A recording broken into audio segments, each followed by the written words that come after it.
사람은 누구나 마음속에 감당하기 어려운 짐을 지고 살아갑니다. 겉으로는 아무렇지 않은 듯 웃고 있지만 속으로는 수많은 생각과 두려움, 상처와 외로움이 쌓여 있습니다. 특히 가까운 사람에게서 받은 배신이나 오해는 더 깊은 고통을 남기고 잠을 빼앗고 삶의 의미마저 흔들리게 만듭니다. 시편 55편은 바로 그러한 마음의 무게를 안고 하나님께 부르짖었던 다윗의 기도를 담고 있습니다. 나는 하나님께 부르짖으리니 여호와께서 나를 구원하시리로다. 시편 55편 16절. 이 고백은 단순한 위로가 아니라 절망 가운데 있던 한 영혼이 붙잡은 생명의 줄과도 같습니다. 사람은 흔들려도 하나님은 흔들리지 않으시며 세상은 무너져도 하나님의 말씀은 변하지 않기 때문입니다. 어느 날 밤 모든 것이 무너져 내린 듯한 순간을 지나던 한 사람이 있었습니다. 믿었던 친구에게 배신을 당하고 일터에서 신뢰가 무너지고 가정에서도 마음을 나눌 수 없는 고립을 느꼈습니다. 그는 홀로 방 안에 앉아 무너진 마음을 붙잡지 못한 채 눈물만 흘리고 있었습니다. 그때 우연히 펼쳐진 성경에서 시편 55편의 말씀을 읽게 되었고 그 구절은 마치 하나님의 음성처럼 그의 마음을 두드렸습니다. 내 짐을 여호와께 맡기라. 그가 너를 붙드시고 의인의 요동함을 영원히 허락하지 아니하시리로다. 시편 55편 22절. 그 순간 그는 깨달았습니다. 자신이 쥐고 있던 무거운 짐을 내려놓을 수 있는 유일한 분이 하나님이시라는 것을 말입니다. 우리 역시 비슷한 순간을 살아갑니다. 배신의 상처, 사람의 손가락질, 미래의 불확실함, 그리고 말할 수 없는 고독의 무게가 우리를 짓누릅니다. 그러나 시편 55편은 그 무거운 마음을 하나님께 맡길 수 있다고 말합니다. 그분은 단지 우리의 고통을 보고 계시는 분이 아니라 실제로 붙드시며 끝까지 지켜내시는 신실한 아버지이십니다. 이제 우리는 이 시편의 말씀 속으로 들어가려 합니다. 다윗이 고백한 눈물, 어린 기도 속에서 오늘 우리의 삶을 향한 하나님의 음성을 들을 수 있습니다. 그리고 그 음성은 단순한 종교적 위로가 아니라 실제로 우리를 살리고 회복시키는 능력이 될 것입니다. 하나님은 지금도 말씀하십니다. 내게 맡겨라. 내가 너를 붙들리라.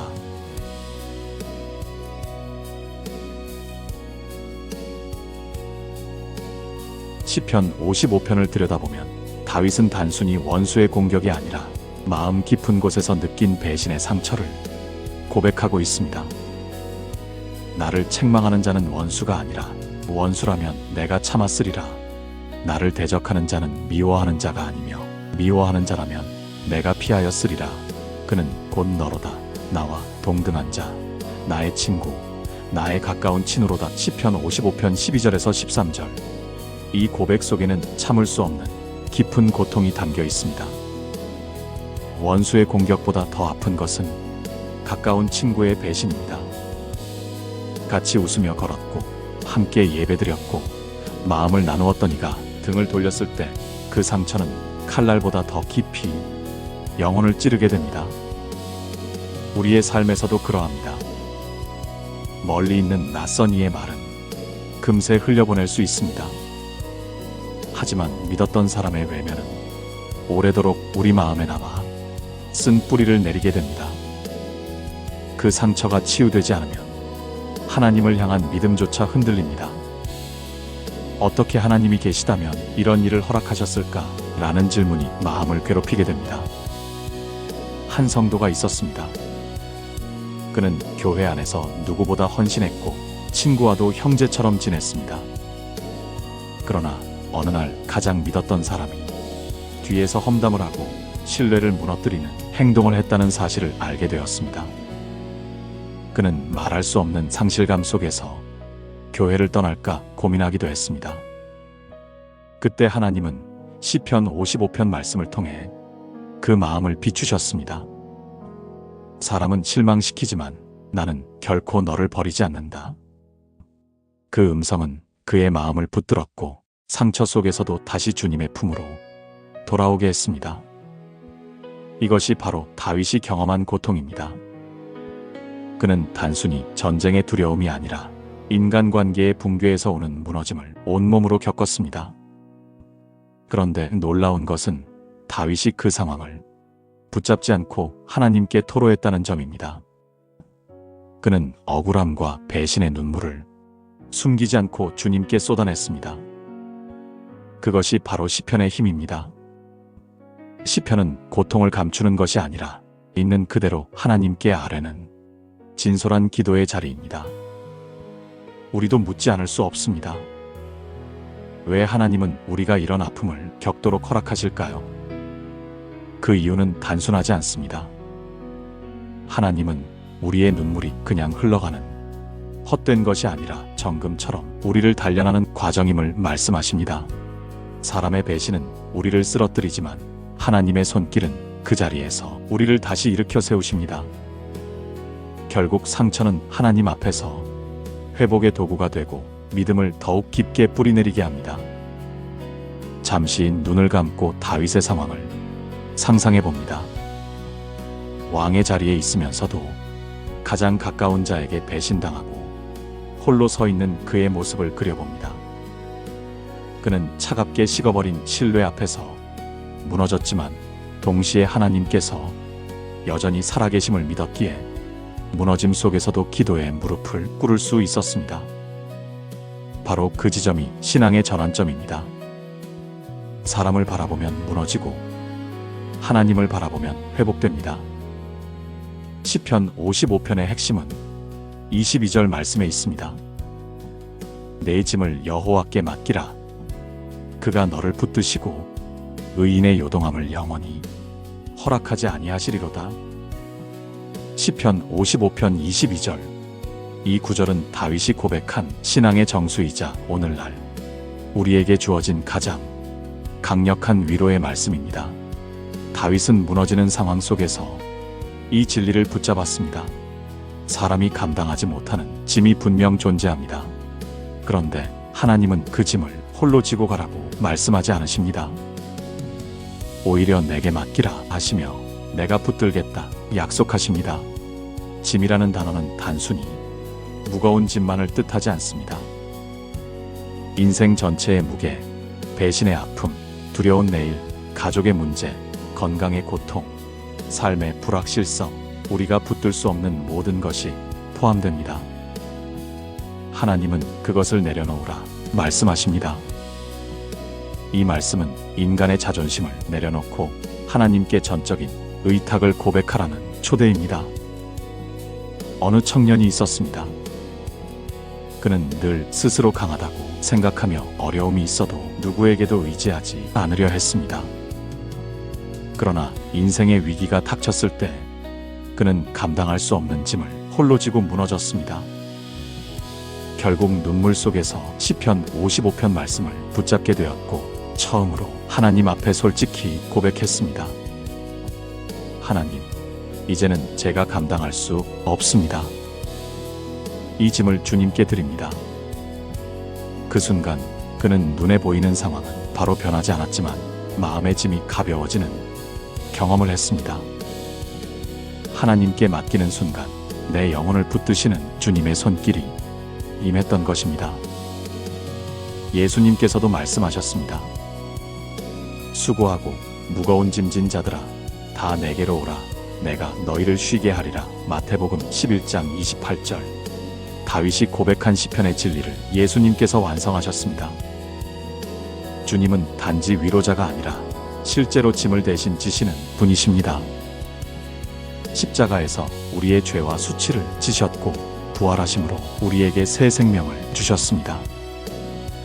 여기서 중요한 것은 맡기라는 단어입니다. 맡긴다는 것은 단순히 말만 하는 것이 아니라 실제로 내려놓는 결단입니다. 우리는 기도하다가도 다시 짐을 붙잡곤 합니다. 그러나 하나님은 우리에게 믿음의 훈련을 요구하십니다. 매일의 삶 속에서 작은 문제부터 큰 문제까지 주님께 맡길 때 우리는 하나님이 얼마나 신실하신 분인지 경험하게 됩니다. 다윗은 바로 그 과정을 지나며 이 고백을 남겼습니다. 하나님께 맡길 때 붙드심을 실제로 경험한 것입니다. 내가 붙잡고 있을 때는 무너지고 내려놓을 때는 붙들림을 받습니다. 오늘 우리에게도 이 말씀이 동일하게 주어집니다. 가정의 문제, 직장의 압박, 미래의 불안, 인간관계의 상처, 모든 것을 주님께 맡길 때 하나님은 여전히 살아계셔서 우리를 붙드십니다. 이 진리는 시대를 넘어 믿는 자에게 동일하게 임하는 하나님의 약속입니다. 시편 55편의 말씀을 더 깊이 묵상할 때 가장 먼저 떠오르는 구절은 베드로전서 5장 7절입니다. 너희 염려를 다 주께 맡기라 이는 그가 너희를 돌보심이라. 베드로전서 5장 7절. 이 말씀은 시편 55편 22절과 놀라울 정도로 닮아 있습니다. 구약의 다윗이 하나님께 짐을 맡기라 고백했다면 신약의 베드로는 예수 그리스도를 통해 하나님의 돌보심을 강조합니다. 여기서 중요한 단어는 돌보심입니다. 하나님은 우리의 짐을 맡기라 하실 뿐 아니라 우리를 세밀히 돌보십니다. 돌보다는 말은 단순히 멀리서 바라보는 것이 아니라 가까이에서 손수 보살피는 행위를 포함합니다. 즉 하나님은 우리의 삶을 방관하시는 분이 아니라 실제로 간섭하시고 보호하시며 이끄시는 아버지이십니다.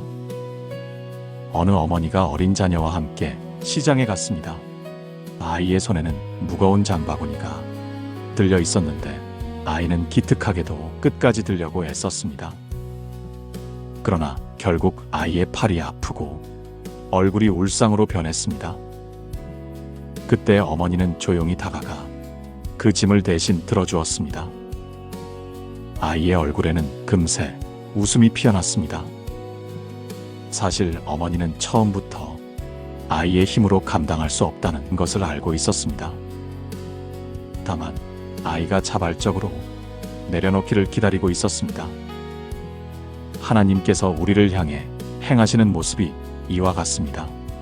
우리가 스스로 붙잡고 있는 짐을 내려놓을 때 하나님은 이미 준비된 손길로 우리를 돌보십니다. 베드로가 이 말씀을 전할 당시 초대교회 성도들은 박해와 두려움 속에 살아가고 있었습니다. 그들의 짐은 단순한 일상이 아니라 목숨을 위협하는 현실이었습니다. 그런데 사도 베드로는 그들에게 염려를 맡기라 권면했습니다. 이것은 단순한 심리적 위로가 아니라 실제적인 믿음의 행위였습니다. 그들의 생명을 하나님께 맡길 때 하나님은 눈에 보이지 않는 방법으로 교회를 지키셨고 복음을 확장시키셨습니다. 우리 역시 각자의 시대 속에서 크고 작은 염려를 안고 살아갑니다. 가족의 건강, 재정적 압박, 인간관계의 상처, 미래의 불안, 모든 것이 우리를 짓누릅니다. 그때 하나님은 말씀하십니다. 내 짐을 맡겨라. 내가 너를 돌보겠다. 이것은 단순한 위로의 말이 아니라 실제적인 약속이며 살아계신 하나님의 성품에 근거한 진리입니다. 묵상할 때 중요한 것은 모든 염려입니다. 하나님은 우리의 삶에서 작은 것과 큰 것을 구분하지 않으십니다. 우리는 사소한 문제는 스스로 해결하고 큰 문제만 하나님께 맡기려 합니다. 그러나 성경은 모든 염려를 맡기라고 말씀합니다. 작은 문제 속에서도 하나님의 손길을 경험할 때 큰 문제 속에서도 믿음을 지킬 수 있습니다. 신앙은 선택적 의탁이 아니라 전적인 의탁입니다. 따라서 우리는 오늘 이 말씀 앞에서 다시 결단해야 합니다. 내 마음을 짓누르고 있는 모든 염려를 주님께 맡길 때 하나님은 신실하게 우리를 돌보십니다. 그 돌보심을 경험하는 순간 우리는 흔들리지 않는 평안을 누리게 됩니다. 시편 55편의 진리를 확장할 수 있는 또 하나의 말씀은 이사야 41장 10절입니다. 두려워하지 말라. 내가 너와 함께함이니라. 놀라지 말라. 나는 내 하나님이 됨이니라. 내가 너를 굳세게 하리라. 참으로 너를 도와주리라. 참으로 나의 의로운 오른손으로 너를 붙들리라. 이사야 41장 10절. 이 말씀은 다윗이 고백했던 그가 너를 붙드시리라라는 시편 55편의 선언과 그대로 맞닿아 있습니다. 하나님의 붙드심은 단순한 위로가 아니라 영원히 흔들리지 않는 보증입니다. 이스라엘 백성은 바벨론 포로라는 절망적인 현실 속에 있었습니다. 그들은 죄와 연약함으로 인해 하나님의 심판을 경험했지만 동시에 구원의 약속을 붙들고 있었습니다. 그 상황 속에서 주어진 말씀이 바로 두려워하지 말라입니다. 하나님은 실패와 죄에도 불구하고 여전히 붙드시며 회복하시겠다고 약속하셨습니다. 우리도 인생의 포로 생활 같은 시간을 지나곤 합니다. 어떤 이는 질병이라는 쇠사슬에, 어떤 이는 경제적 어려움이라는 사슬에 갇혀 있습니다. 또 어떤 이는 관계의 상처와 과거의 기억 속에 포로처럼 묶여 있습니다. 그때 우리는 절망 속으로 빠져듭니다. 그러나 하나님은 여전히 말씀하십니다. 두려워하지 말라. 내가 너와 함께한다. 한 노인이 있었습니다. 평생 신앙을 지켰지만 말년에 병상에 누워야 했습니다. 밤마다 눈물을 흘리며 하나님, 왜 나를 힘겹게 하십니까? 기도하곤 했습니다. 그러던 어느 날 그는 성경을 읽다가 이사야 41장 10절을 붙잡게 되었습니다. 그 순간 병상 위에서도 하나님의 손길이 자신을 붙들고 있음을 깨달았습니다. 상황은 여전히 고통스러웠지만 영혼은 흔들리지 않는 평안과 담대함을 얻게 되었습니다. 그는 마지막 순간까지 하나님의 붙드심을 확신하며 믿음을 지켰습니다. 우리가 이 말씀을 묵상할 때 중요한 단어는 의로운 오른손입니다. 하나님의 오른손은 권능과 능력, 정의와 사랑의 손입니다.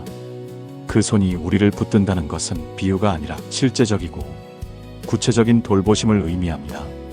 우리가 흔들릴 때 하나님은 능력의 손으로 우리를 굳세게 하시고 우리가 넘어질 때 의로운 손으로 우리를 다시 일으키십니다. 삶의 한복판에서 우리는 여전히 두려움과 싸우고 있습니다. 그러나 하나님은 약속하십니다. 내가 너와 함께한다. 내가 너를 굳세게 하겠다. 내가 붙들겠다. 이 약속이 우리의 심장에 새겨질 때 우리는 어떤 상황 속에서도 흔들리지 않는 믿음으로 설 수 있습니다.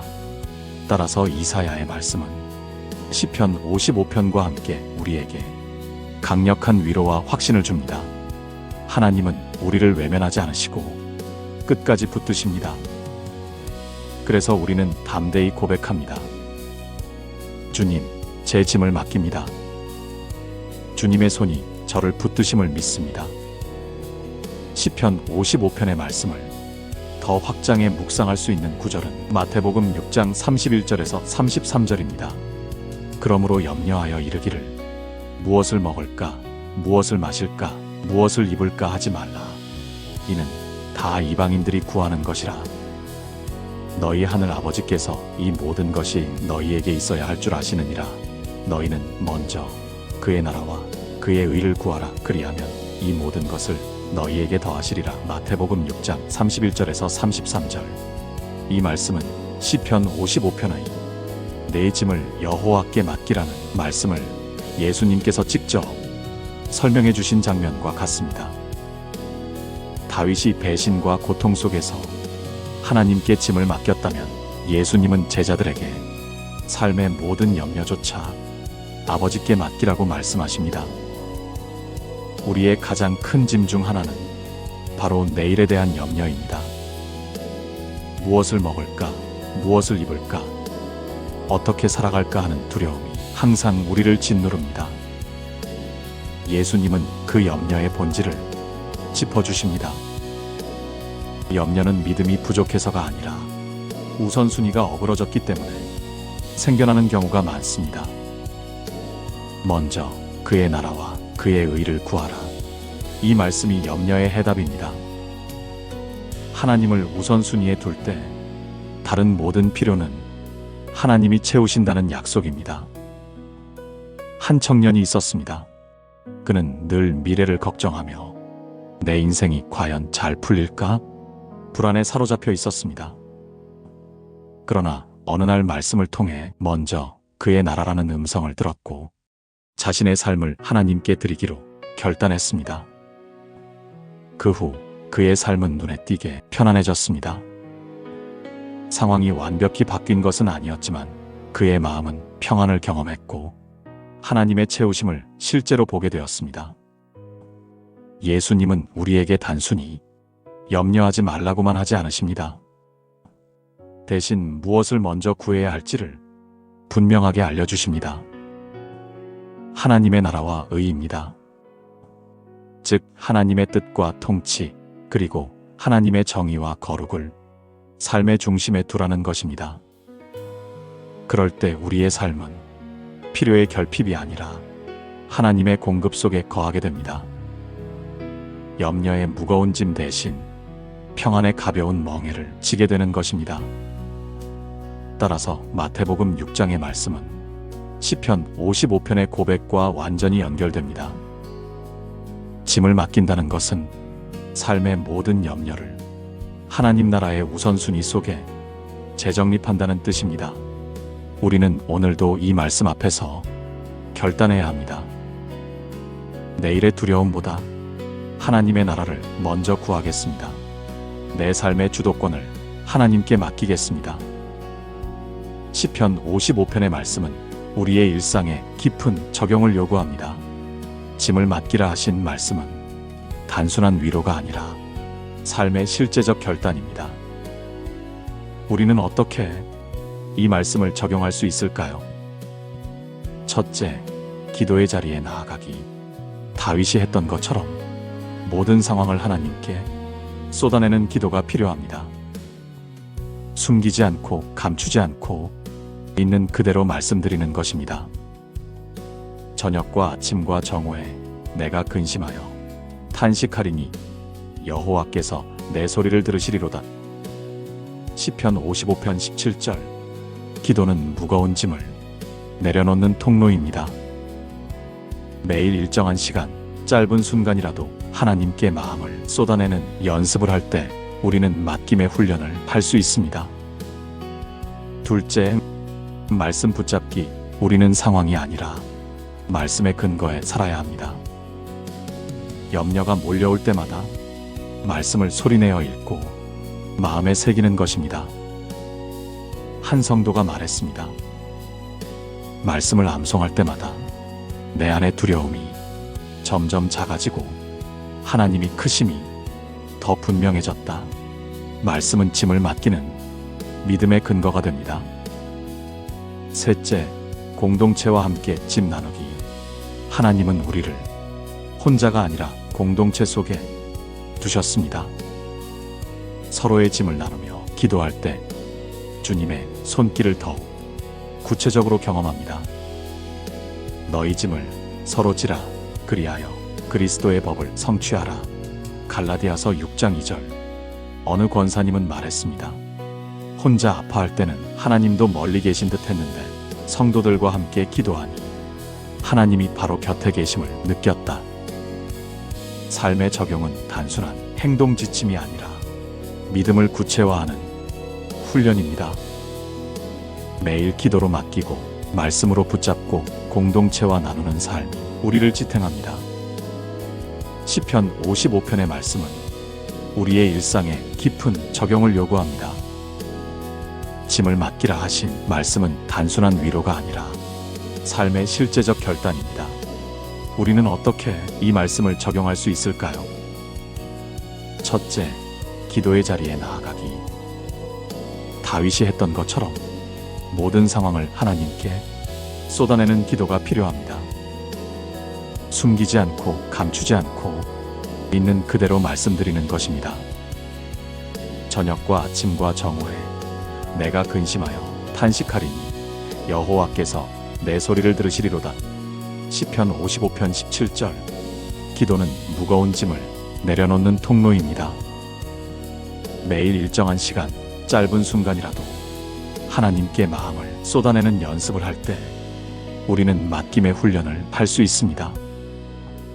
둘째, 말씀 붙잡기. 우리는 상황이 아니라 말씀의 근거에 살아야 합니다. 염려가 몰려올 때마다 말씀을 소리내어 읽고 마음에 새기는 것입니다. 한 성도가 말했습니다.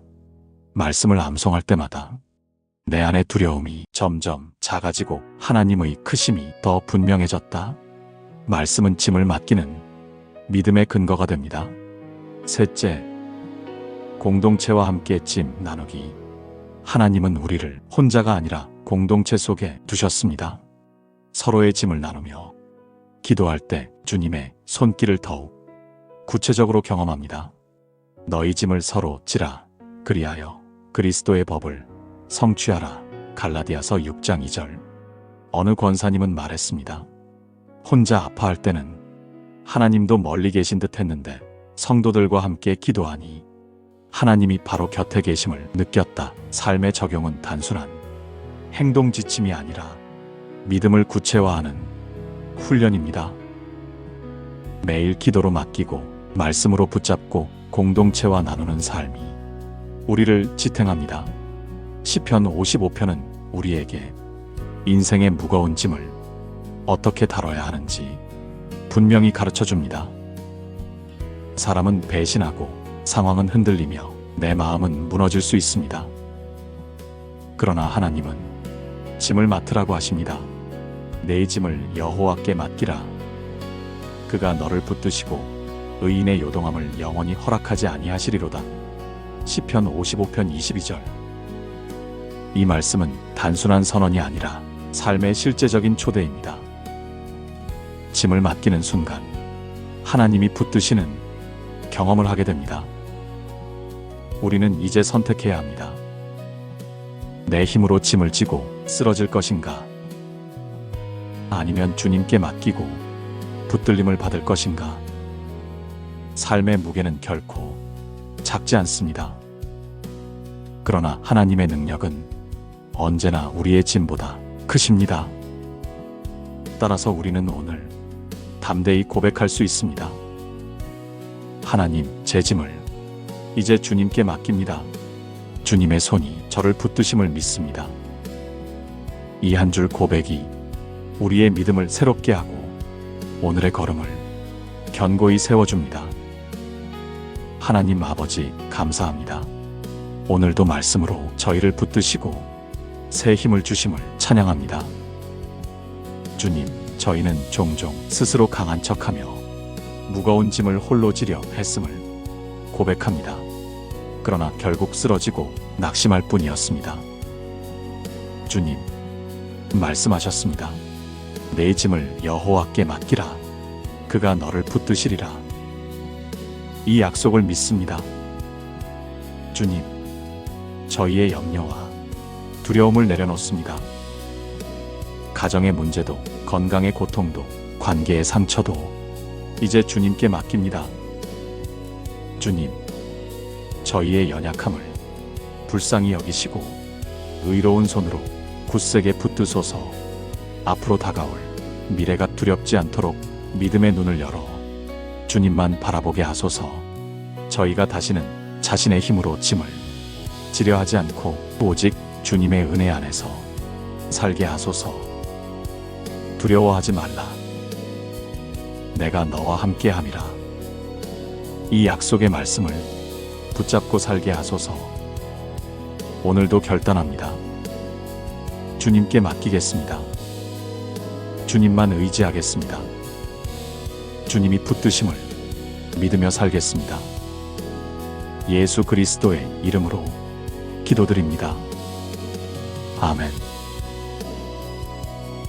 사랑하는 성도님들, 오늘 함께한 시편 55편에서는 분명히 말씀하십니다. 내 짐을 여호와께 맡기라. 그가 너를 붙드시리라. 이제는 선택의 시간입니다. 짐을 붙들고 무거운 발걸음을 계속 옮기시겠습니까? 아니면 지금 이 순간 모든 짐을 주님께 맡기시겠습니까?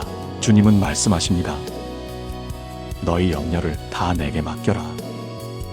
내가 너를 돌본다. 그러므로 오늘 마음 깊은 곳에서 믿음으로 고백하십시오. 주님, 제 짐을 맡깁니다. 제 삶을 붙드소서. 말씀의 은혜가 마음에 새겨지셨다면 이 채널을 구독해 주시고 좋아요로 함께 응원해 주십시오. 그 작은 클릭이 복음을 전하는 귀한 통로가 될 것입니다. 사람은 누구나 마음속에 감당하기 어려운 짐을 지고 살아갑니다. 겉으로는 아무렇지 않은 듯 웃고 있지만 속으로는 수많은 생각과 두려움, 상처와 외로움이 쌓여 있습니다. 특히 가까운 사람에게서 받은 배신이나 오해는 더 깊은 고통을 남기고 잠을 빼앗고 삶의 의미마저 흔들리게 만듭니다. 시편 55편은 바로 그러한 마음의 무게를 안고 하나님께 부르짖었던 다윗의 기도를 담고 있습니다. 나는 하나님께 부르짖으리니 여호와께서 나를 구원하시리로다. 시편 55편 16절. 이 고백은 단순한 위로가 아니라 절망 가운데 있던 한 영혼이 붙잡은 생명의 줄과도 같습니다. 사람은 흔들려도 하나님은 흔들리지 않으시며 세상은 무너져도 하나님의 말씀은 변하지 않기 때문입니다. 어느 날 밤 모든 것이 무너져 내린 듯한 순간을 지나던 한 사람이 있었습니다. 믿었던 친구에게 배신을 당하고 일터에서 신뢰가 무너지고 가정에서도 마음을 나눌 수 없는 고립을 느꼈습니다. 그는 홀로 방 안에 앉아 무너진 마음을 붙잡지 못한 채 눈물만 흘리고 있었습니다. 그때 우연히 펼쳐진 성경에서 시편 55편의 말씀을 읽게 되었고 그 구절은 마치 하나님의 음성처럼 그의 마음을 두드렸습니다. 내 짐을 여호와께 맡기라. 그가 너를 붙드시고 의인의 요동함을 영원히 허락하지 아니하시리로다. 시편 55편 22절. 그 순간 그는 깨달았습니다. 자신이 쥐고 있던 무거운 짐을 내려놓을 수 있는 유일한 분이 하나님이시라는 것을 말입니다. 우리 역시 비슷한 순간을 살아갑니다. 배신의 상처, 사람의 손가락질, 미래의 불확실함, 그리고 말할 수 없는 고독의 무게가 우리를 짓누릅니다. 그러나 시편 55편은 그 무거운 마음을 하나님께 맡길 수 있다고 말합니다. 그분은 단지 우리의 고통을 보고 계시는 분이 아니라 실제로 붙드시며 끝까지 지켜내시는 신실한 아버지이십니다. 이제 우리는 이 시편의 말씀 속으로 들어가려 합니다. 다윗이 고백한 눈물, 어린 기도 속에서 오늘 우리의 삶을 향한 하나님의 음성을 들을 수 있습니다. 그리고 그 음성은 단순한 종교적 위로가 아니라 실제로 우리를 살리고 회복시키는 능력이 될 것입니다. 하나님은 지금도 말씀하십니다. 내게 맡겨라.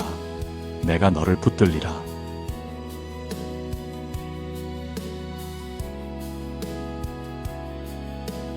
시편 55편을 들여다보면 다윗은 단순히 원수의 공격이 아니라 마음 깊은 곳에서 느낀 배신의 상처를 고백하고 있습니다. 나를 책망하는 자는 원수가 아니라 원수라면 내가 참았으리라. 나를 대적하는 자는 미워하는 자가 아니며 미워하는 자라면 내가 피하였으리라. 그는 곧 너로다. 나와 동등한 자, 나의 친구, 나의 가까운 친구로다. 시편 55편 12절에서 13절. 이 고백 속에는 참을 수 없는 깊은 고통이 담겨 있습니다. 원수의 공격보다 더 아픈 것은 가까운 친구의 배신입니다. 같이 웃으며 걸었고 함께 예배드렸고 마음을 나누었던 이가 등을 돌렸을 때 그 상처는 칼날보다 더 깊이 영혼을 찌르게 됩니다. 우리의 삶에서도 그러합니다. 멀리 있는 낯선 이의 말은 금세 흘려보낼 수 있습니다. 하지만 믿었던 사람의 외면은 오래도록 우리 마음에 남아 쓴 뿌리를 내리게 됩니다. 그 상처가 치유되지 않으면 하나님을 향한 믿음조차 흔들립니다. 어떻게 하나님이 계시다면 이런 일을 허락하셨을까? 라는 질문이 마음을 괴롭히게 됩니다. 한 성도가 있었습니다. 그는 교회 안에서 누구보다 헌신했고 친구와도 형제처럼 지냈습니다. 그러나 어느 날 가장 믿었던 사람이 뒤에서 험담을 하고 신뢰를 무너뜨리는 행동을 했다는 사실을 알게 되었습니다. 그는 말할 수 없는 상실감 속에서 교회를 떠날까 고민하기도 했습니다. 그때 하나님은 시편 55편 말씀을 통해 그 마음을 비추셨습니다. 사람은 실망시키지만 나는 결코 너를 버리지 않는다. 그 음성은 그의 마음을 붙들었고 상처 속에서도 다시 주님의 품으로 돌아오게 했습니다. 이것이 바로 다윗이 경험한 고통입니다. 그는 단순히 전쟁의 두려움이 아니라 인간관계의 붕괴에서 오는 무너짐을 온몸으로 겪었습니다. 그런데 놀라운 것은 다윗이 그 상황을 붙잡지 않고 하나님께 토로했다는 점입니다. 그는 억울함과 배신의 눈물을 숨기지 않고 주님께 쏟아냈습니다. 그것이 바로 시편의 힘입니다.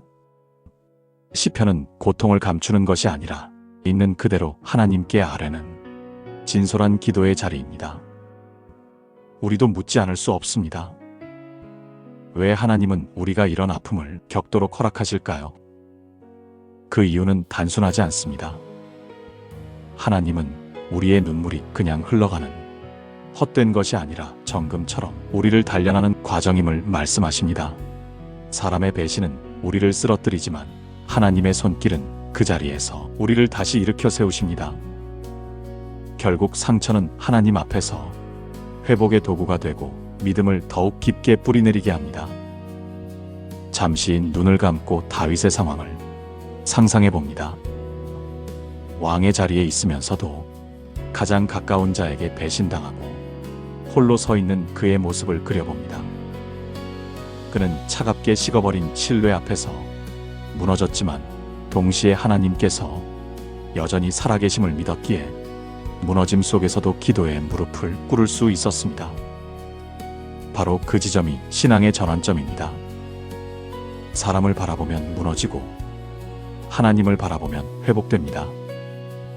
시편 55편의 핵심은 22절 말씀에 있습니다. 내 짐을 여호와께 맡기라.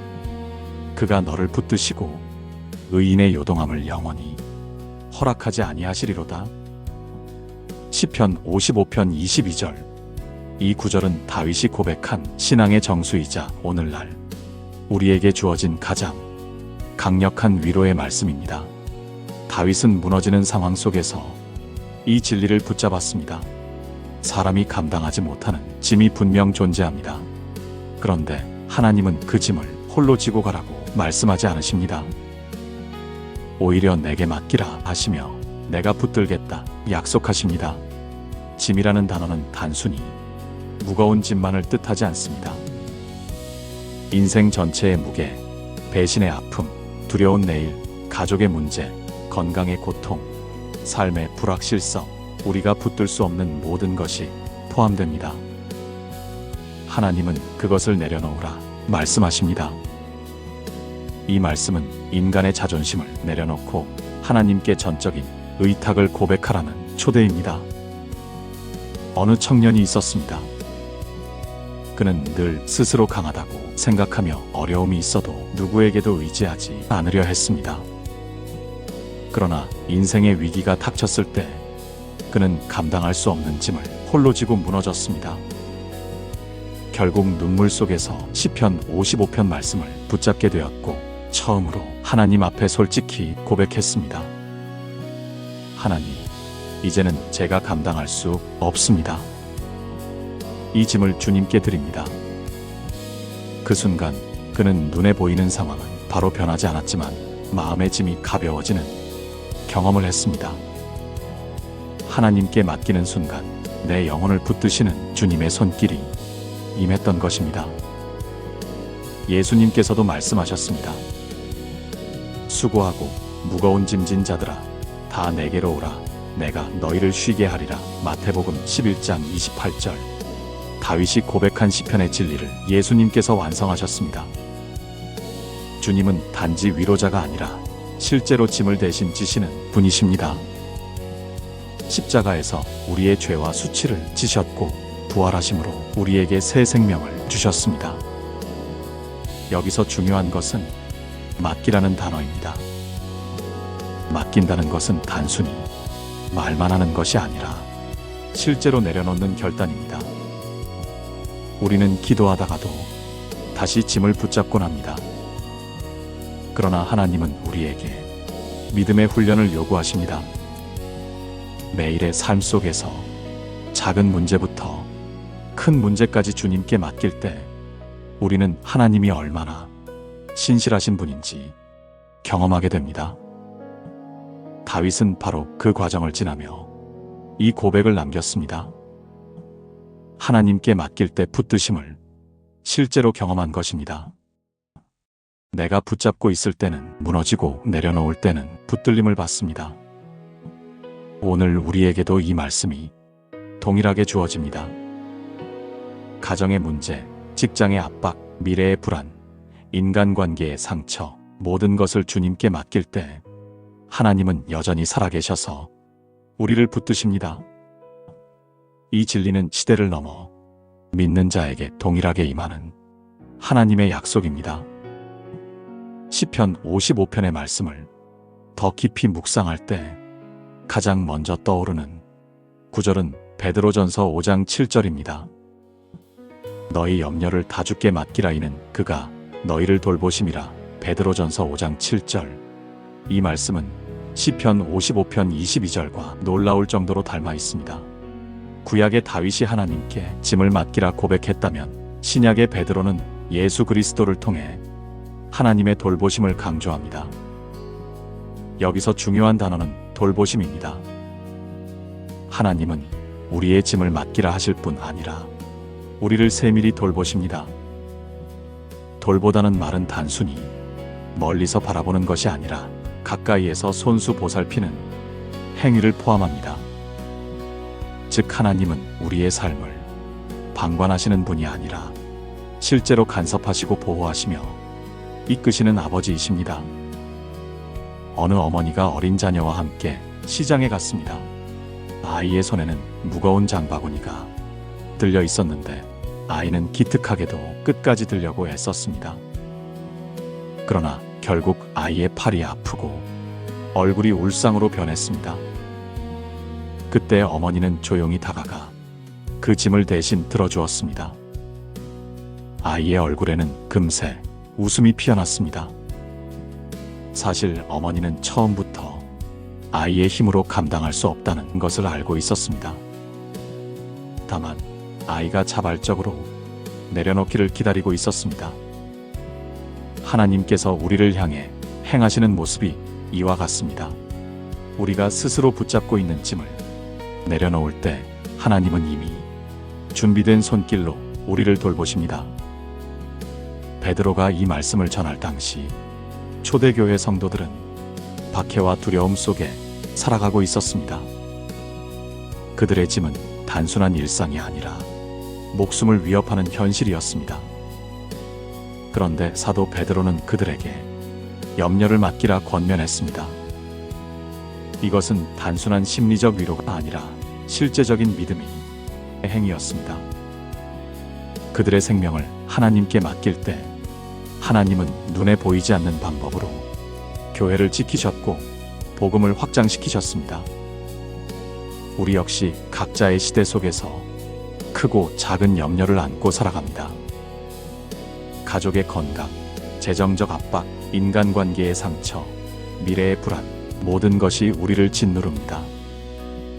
그때 하나님은 말씀하십니다. 내 짐을 맡겨라. 내가 너를 돌보겠다. 이것은 단순한 위로의 말이 아니라 실제적인 약속이며 살아계신 하나님의 성품에 근거한 진리입니다. 묵상할 때 중요한 것은 모든 염려입니다. 하나님은 우리의 삶에서 작은 것과 큰 것을 구분하지 않으십니다.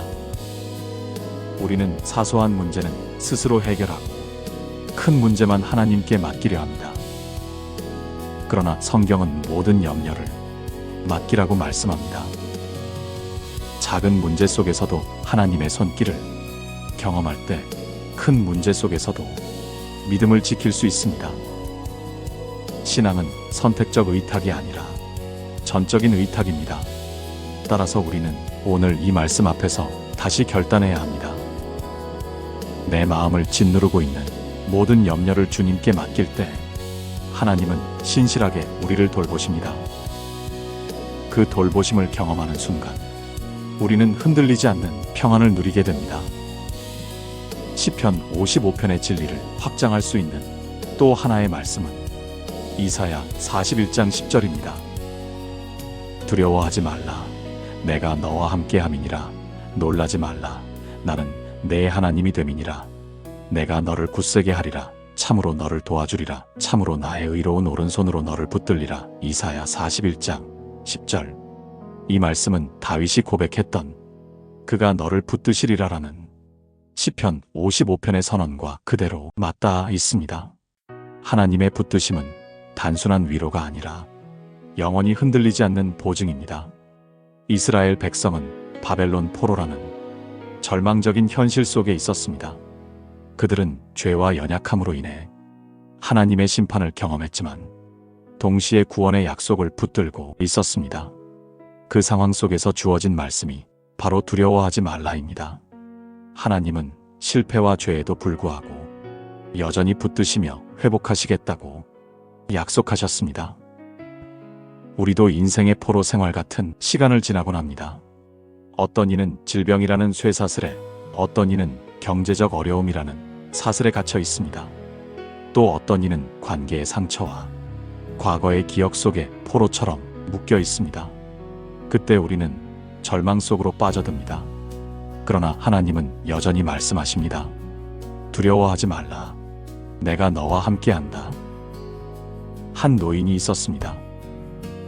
평생 신앙을 지켰지만 말년에 병상에 누워야 했습니다. 밤마다 눈물을 흘리며 하나님, 왜 나를 힘겹게 하십니까? 기도하곤 했습니다. 그러던 어느 날 그는 성경을 읽다가 이사야 41장 10절을 붙잡게 되었습니다. 그 순간 병상 위에서도 하나님의 손길이 자신을 붙들고 있음을 깨달았습니다. 상황은 여전히 고통스러웠지만 영혼은 흔들리지 않는 평안과 담대함을 얻게 되었습니다. 그는 마지막 순간까지 하나님의 붙드심을 확신하며 믿음을 지켰습니다. 우리가 이 말씀을 묵상할 때 중요한 단어는 의로운 오른손입니다. 하나님의 오른손은 권능과 능력, 정의와 사랑의 손입니다. 그 손이 우리를 붙든다는 것은 비유가 아니라 실제적이고 구체적인 돌보심을 의미합니다. 우리가 흔들릴 때 하나님은 능력의 손으로 우리를 굳세게 하시고 우리가 넘어질 때 의로운 손으로 우리를 다시 일으키십니다.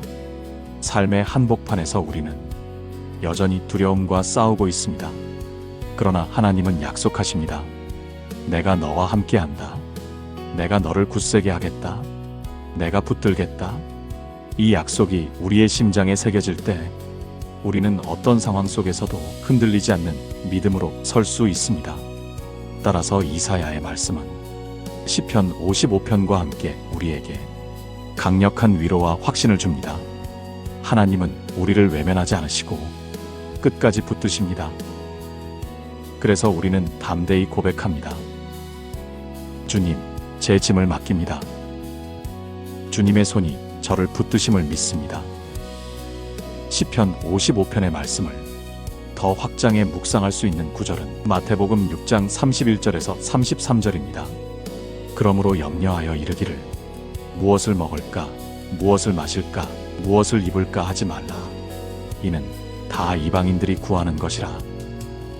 너희 하늘 아버지께서 이 모든 것이 너희에게 있어야 할 줄 아시느니라. 너희는 먼저 그의 나라와 그의 의를 구하라. 그리하면 이 모든 것을 너희에게 더하시리라. 마태복음 6장 31절에서 33절. 이 말씀은 시편 55편의 내 짐을 여호와께 맡기라는 말씀을 예수님께서 직접 설명해 주신 장면과 같습니다. 다윗이 배신과 고통 속에서 하나님께 짐을 맡겼다면 예수님은 제자들에게 삶의 모든 염려조차 아버지께 맡기라고 말씀하십니다. 우리의 가장 큰 짐 중 하나는 바로 내일에 대한 염려입니다. 무엇을 먹을까? 무엇을 입을까? 어떻게 살아갈까 하는 두려움이 항상 우리를 짓누릅니다. 예수님은 그 염려의 본질을 짚어주십니다. 염려는 믿음이 부족해서가 아니라 우선순위가 어그러졌기 때문에 생겨나는 경우가 많습니다. 먼저 그의 나라와 그의 의를 구하라. 이 말씀이 염려의 해답입니다. 하나님을 우선순위에 둘 때 다른 모든 필요는 하나님이 채우신다는 약속입니다. 한 청년이 있었습니다. 그는 늘 미래를 걱정하며 내 인생이 과연 잘 풀릴까? 불안에 사로잡혀 있었습니다. 그러나 어느 날 말씀을 통해 먼저 그의 나라라는 음성을 들었고 자신의 삶을 하나님께 드리기로 결단했습니다. 그 후 그의 삶은 눈에 띄게 편안해졌습니다. 상황이 완벽히 바뀐 것은 아니었지만 그의 마음은 평안을 경험했고 하나님의 채우심을 실제로 보게 되었습니다. 예수님은 우리에게 단순히 염려하지 말라고만 하지 않으십니다. 대신 무엇을 먼저 구해야 할지를 분명하게 알려주십니다. 하나님의 나라와 의입니다. 즉 하나님의 뜻과 통치 그리고 하나님의 정의와 거룩을 삶의 중심에 두라는 것입니다. 그럴 때 우리의 삶은 필요의 결핍이 아니라 하나님의 공급 속에 거하게 됩니다. 염려의 무거운 짐 대신 평안의 가벼운 멍에를 지게 되는 것입니다. 따라서 마태복음 6장의 말씀은 시편 55편의 고백과 완전히 연결됩니다. 짐을 맡긴다는 것은 삶의 모든 염려를 하나님 나라의 우선순위 속에 재정립한다는 뜻입니다. 우리는 오늘도 이 말씀 앞에서 결단해야 합니다. 내일의 두려움보다 하나님의 나라를 먼저 구하겠습니다. 내 삶의 주도권을 하나님께 맡기겠습니다. 시편 55편의 말씀은 우리의 일상에 깊은 적용을 요구합니다. 짐을 맡기라 하신 말씀은 단순한 위로가 아니라 삶의 실제적 결단입니다. 우리는 어떻게 이 말씀을 적용할 수 있을까요? 첫째, 기도의 자리에 나아가기.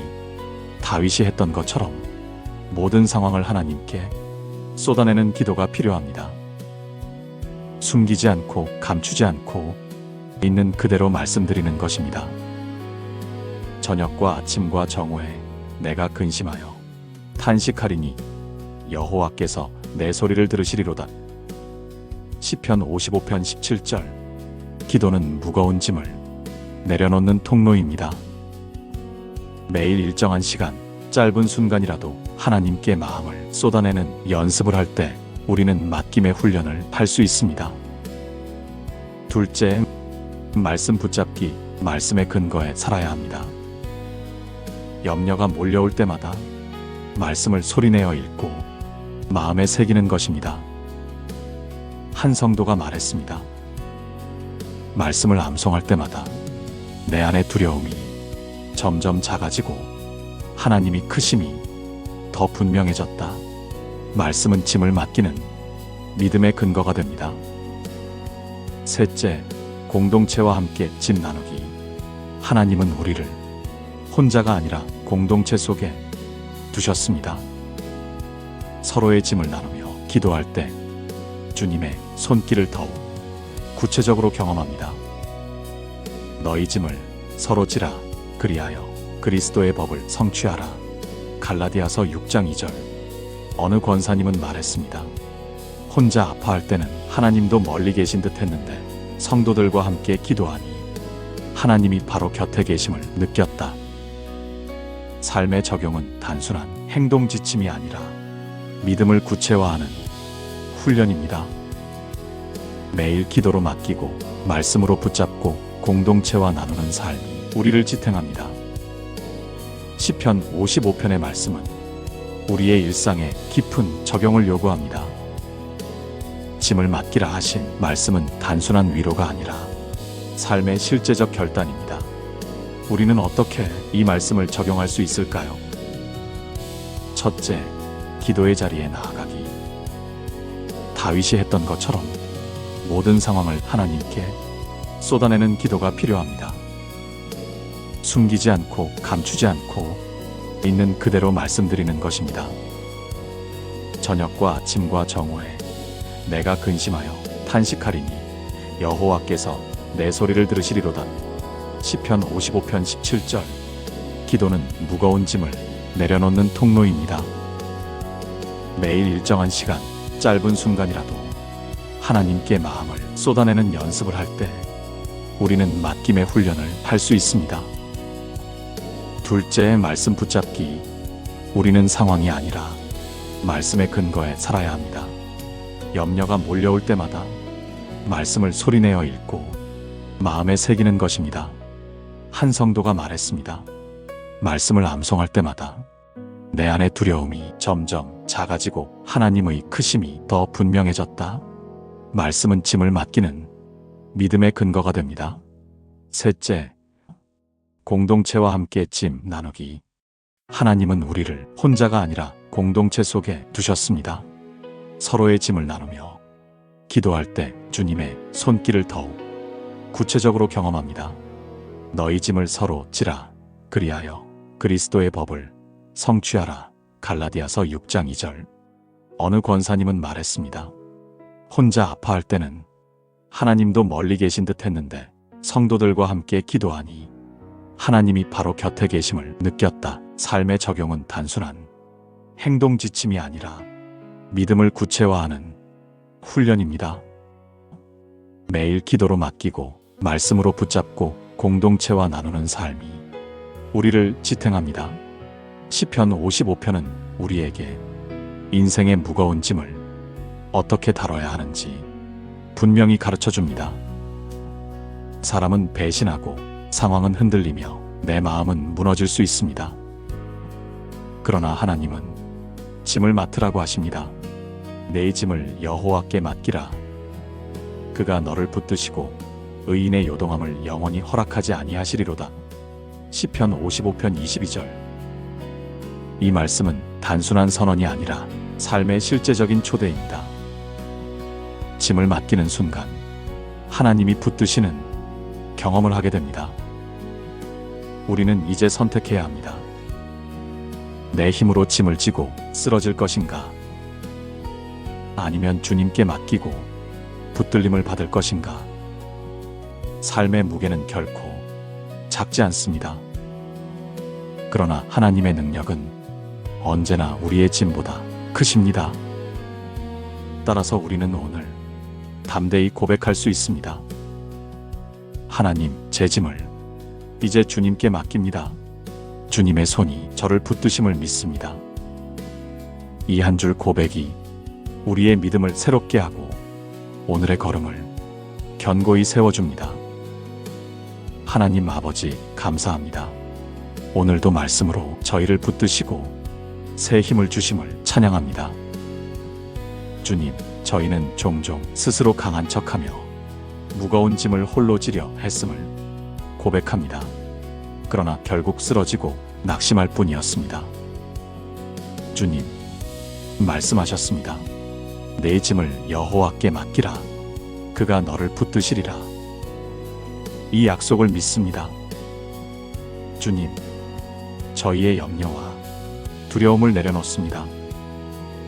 가정의 문제도, 건강의 고통도, 관계의 상처도 이제 주님께 맡깁니다. 주님, 저희의 연약함을 불쌍히 여기시고 의로운 손으로 굳세게 붙드소서. 앞으로 다가올 미래가 두렵지 않도록 믿음의 눈을 열어 주님만 바라보게 하소서. 저희가 다시는 자신의 힘으로 짐을 지려 하지 않고 오직 주님의 은혜 안에서 살게 하소서. 두려워하지 말라. 내가 너와 함께 함이라. 이 약속의 말씀을 붙잡고 살게 하소서. 오늘도 결단합니다. 주님께 맡기겠습니다. 주님만 의지하겠습니다. 주님이 붙드심을 믿으며 살겠습니다. 예수 그리스도의 이름으로 기도드립니다. 아멘. 사랑하는 성도님들, 오늘 함께한 시편 55편에서는 분명히 말씀하십니다. 내 짐을 여호와께 맡기라. 그가 너를 붙드시리라. 이제는 선택의 시간입니다. 짐을 붙들고 무거운 발걸음을 계속 옮기시겠습니까? 아니면 지금 이 순간 모든 짐을 주님께 맡기시겠습니까? 주님은 말씀하십니다. 너희 염려를 다 내게 맡겨라. 내가 너를 돌본다. 그러므로 오늘 마음 깊은 곳에서 믿음으로 고백하십시오. 주님, 제 짐을 맡깁니다. 제 삶을 붙드소서. 말씀의 은혜가 마음에 새겨지셨다면 이 채널을 구독해 주시고 좋아요로 함께 응원해 주십시오. 그 작은 클릭이 복음을 전하는 귀한 통로가 될 것입니다.